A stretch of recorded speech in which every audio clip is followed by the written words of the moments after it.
Morning everybody. I decided to make this video today to try to help some people out. It's a little app that I found or saw somebody else using, and I'm trying it out, and it really helps make sense of what you're seeing on your side scan.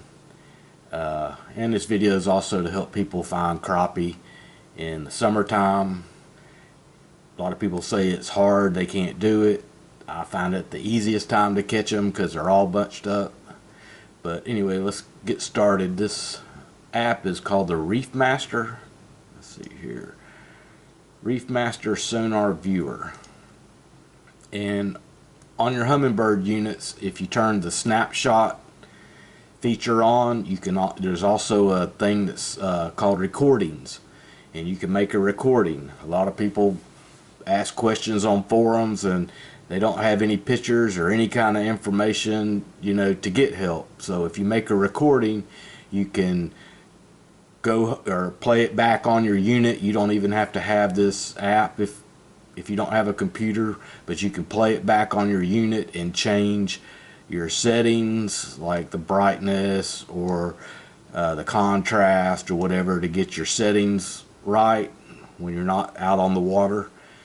And if you're not getting good returns, your transducer is not level.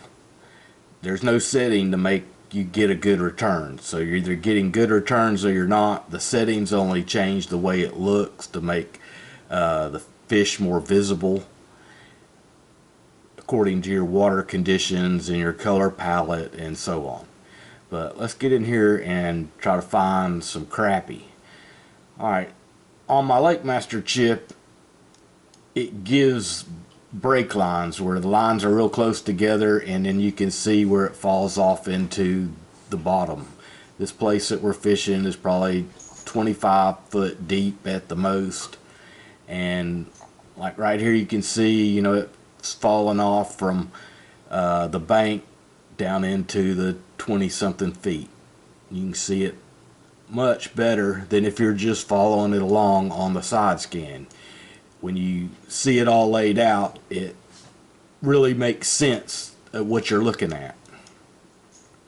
But we'll go back over here to where we started, and you can see we're up on a point not far from the bank, and as it drops off out into between 17 and 20 feet of water is usually where I find is where people put out the brush. These first markers are DNR brush piles or fish attractors that they put out, and a lot of lakes have GPS locations of these, but you can see there's fish all over the top of them. They're working. Always look for the shadows. Sometimes you won't be able to see the fish. Like if it's this over here in the side scan and you're on a hard bottom or a bottom that's coming up, this color and the fish color you can see is real close to the same color. And as we go on, I'll go over more the shadows. The shadows are what's important. Here's another group of crappie on some small piece of structure.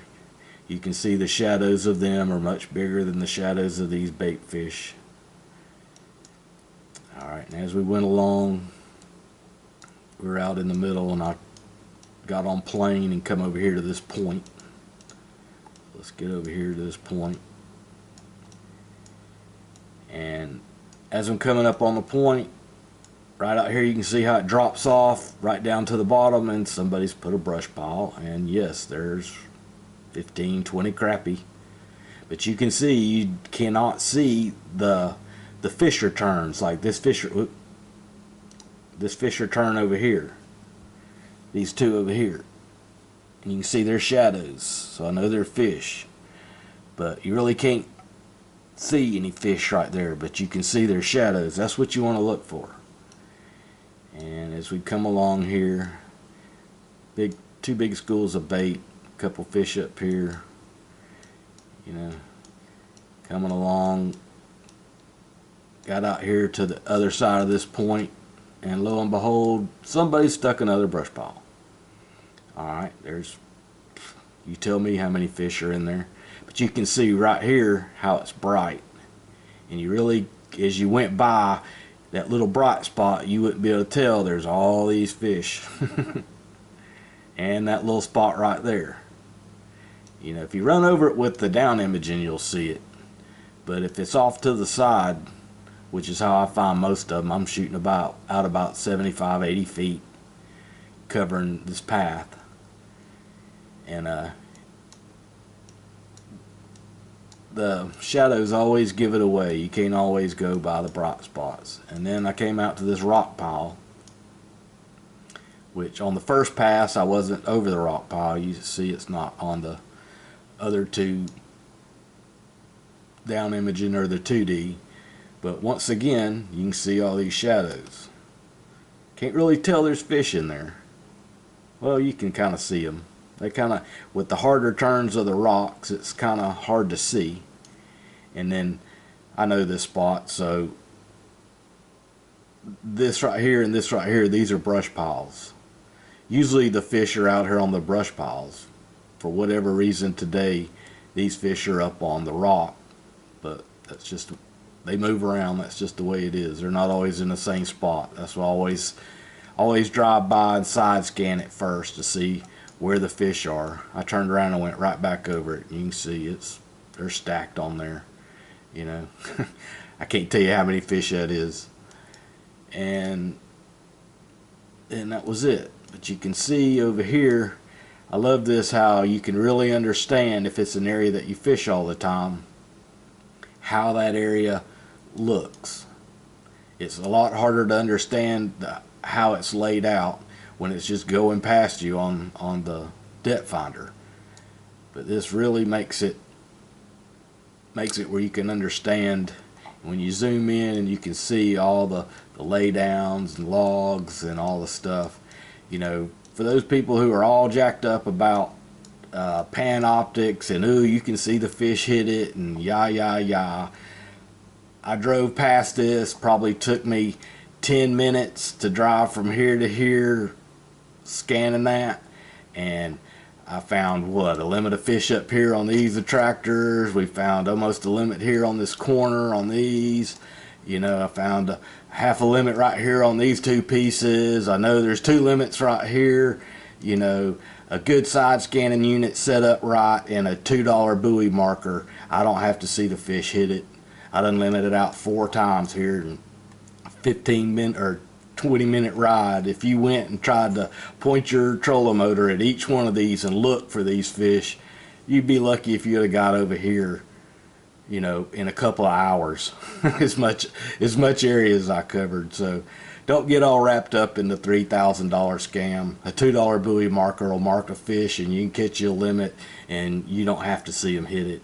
But I hope this helps out some people on either finding fish, helping out using your depth finder, a way you can record to use your depth finder while you're sitting in your driveway and mess with your settings and learn how to use it. And if you're not getting good returns, level your transducer to whatever level your boat is. If your boat's going through the water when you're idling like this and your transducer is level with the boat, it's not right. It needs to be level with the water at whatever angle your boat is. So take your smartphone with a level app. Let's see here, I got mine right here. Let me see if I can find it for you. It's an Apple phone. If you go to, I think it's Compass, and well, it's on here. I think it's on the Compass thing.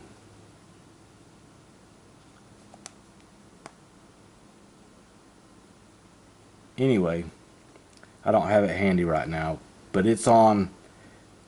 There is a one that tells when you put your phone what level or what angle you're at, and you can use that to get your transducer where you get good images like what I'm getting, to where you can see, you know, everything from the logs to the brush piles to the fish. It should be, you know, if you're using a mega unit, it should be picture perfect. You should be able to see every little limb, every little thing. So make sure your transducer's level. That's the biggest thing that I think people are doing wrong and not getting good returns. Is there's no magic setting. The only magic is if your transducer is level. Humminbird puts the magic settings in when they send it to you. They wouldn't hide the settings from you, I promise you. Hummingbird's smarter than that. I hope this helps some people out. Thanks for watching.